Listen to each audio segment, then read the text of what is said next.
I will be taking you through the first 7 pillars that I feel are necessary for a winning product strategy, and in the next video I'm going to be talking about the product monetization.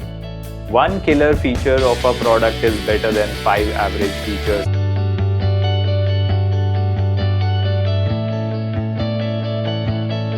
And we go live.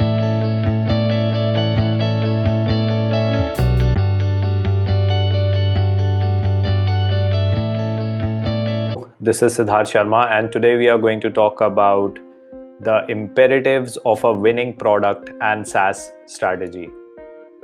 Actually, we think that most of the startups die because they do not manage to get funding.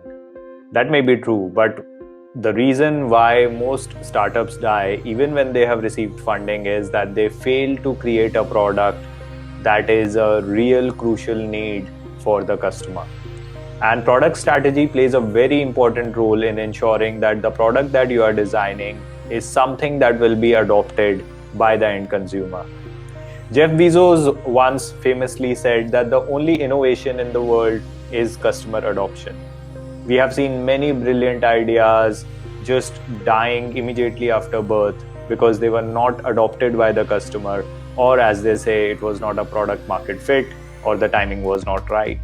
But there are few things that you as an entrepreneur or as a product manager can think around before you try to make a successful product. In this video, I'm going to share with you the 7 imperatives of a winning product SaaS strategy. And that is the death valley for most startups. Think of it, college kids today can design a mobile app, but that does not convert into a successful product. It takes more than that. So I will be taking you through the first 7 pillars that I feel are necessary for a winning product strategy, and in the next video I'm going to be talking about the product monetization strategies and techniques. The first rule or the first imperative is do not start building the product without understanding the customer use case. Build and they will come is no longer valid in the world of digital. It might have been true in the year 2006 or 2007, which were the early days and the smartphones were just getting into the market and people were building mobile apps left, right and center. But now the times have changed. Every customer need has multiple solutions available in the market. So you really need to be very laser focused and clear on why are you building a particular product before you start investing into the product design or the product team as well. Have a clear idea on the product use case. The second point that I want to highlight is that the inventors and the product engineers often miss the big picture. Yes, they have given birth to a beautiful business model or to a beautiful product, but then what they fail to see is that they do not ask themselves enough questions around why will somebody else adopt this product? So have observers in your product team who are detached to the amount of hours or efforts you are putting in to the designing of the product or the building of the product. These should be the people who should not just be involved at the product testing phase, but right from the stage of product design, or you are just thinking about building up a product. These people are those people who are good at finding faults at why something will not work. You don't have to pay attention to every point that they say, otherwise they kill most of the good ideas.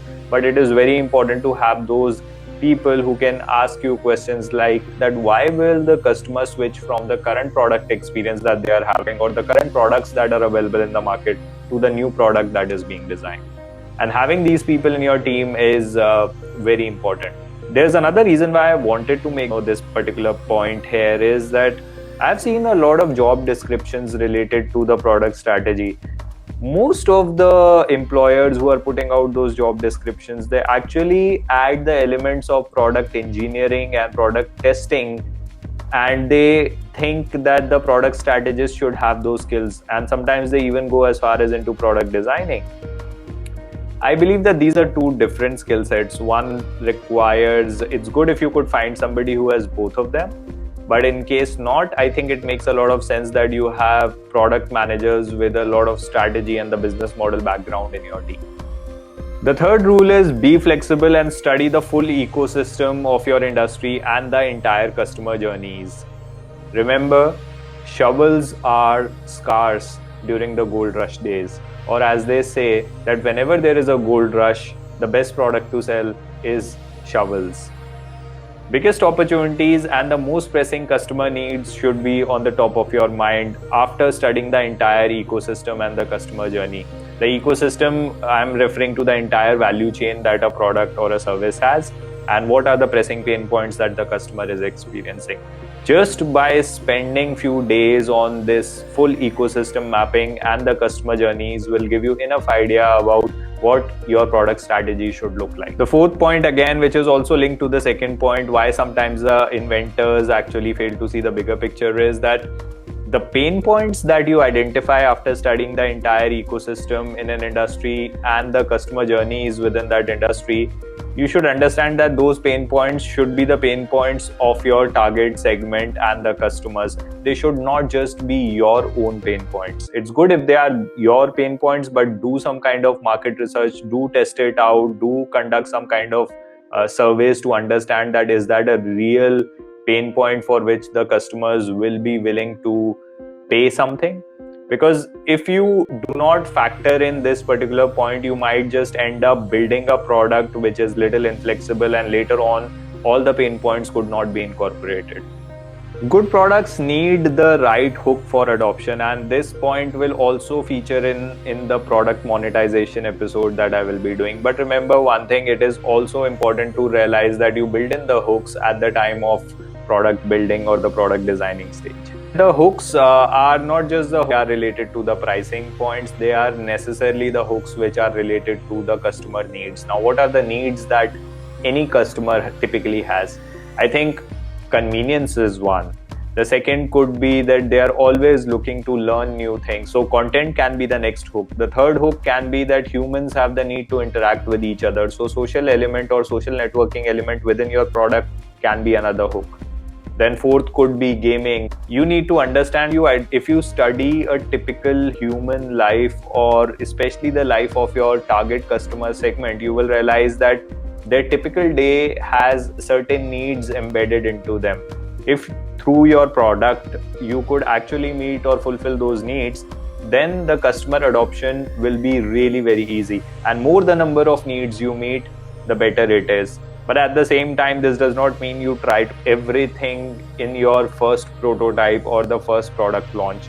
But you should understand that at least your first prototype or the first product should have at least one or two hooks, which are something that will act as the biggest attraction for the end user or the customer. Which brings me to the next point, that your product should be such designed that the experience is completely frictionless and even invisible and superior to the most competitors out there. The customer response on using your product should be what took it so long to come. And if you could produce that kind of experience, then your product is a real winner. So study and understand that how can you build a product which after your customers use, they just say what took it so long to come. There are many examples. Netflix is an example of such a product. Canva is an example of such a product. And some of the mobility apps that we use are the examples of such a product. E-commerce apps that we use are the examples of such a product. So these products exist and the opportunities around them also exist. But you need to understand that how can you ensure that your experience is so rich for the customer that they feel like coming back again and again to it. One big mistake in order to meet the customer expectations and in order to produce a superior customer experience that these big product designers and the companies make is that they try to be a super app before they become a successful app. Remember, when it comes to super app, there are two elements. One is that how many solutions does your product or your platform provide? And second is that how many users do you have? So don't try to be a one-stop solution platform or a product before you have actually created one or two products or services that produce the loyal base that you actually need for your success. So remember one thing, one killer feature of a product is better than 5 average features. So go after finding that one killer feature. Yes, having 5 average features are good, but if the market is crowded, then you will have to rely on investors' money in order for the customer adoption. But if your product feature is exclusive, something that is only available on your platform, then the customer adoption will be high and the product monetization will be easier. And as I said, when it comes to the number of downloads and number of use cases or the adoption by the customer, remember one thing, that first go after your 1000 users or 10,000 users before you aspire to have 100 million users. And in order for something to have 100 million users, the product definitely has to be designed around the customer needs. Once you study the entire ecosystem and the customer journeys, you will be able to identify what the real pain points are within that industry and for the customers or the users who use the products within that industry. And that is the gold mine or the holy grail for you to build up a winning product. In the next episode, I will be talking about product monetization. Yes, there would be some elements involved from this episode as well, but the reason why I wanted to bring this out was that we are living in the world wherein product strategy has just become a matter of product design and the product features. They fail to see the customer use case and they fail to see the customer pain points. Product strategy is not going to work unless you understand the customer pain points within your industry. Then you build a product that solves those customer pain points. So do not leave the basic foundation of product strategy. The product is meant for the customer, and hence you must understand their pain points. Me Too app or Me Too product in a crowded market is not going to work, because then you are just blindly mimicking or following a successful product that might have worked in another region, in another time zone, but it will not work in your region given the time in which you are operating. So do justice to your bootstrapped startup or the investor money and make sure you are not extravagant when it comes to building a product.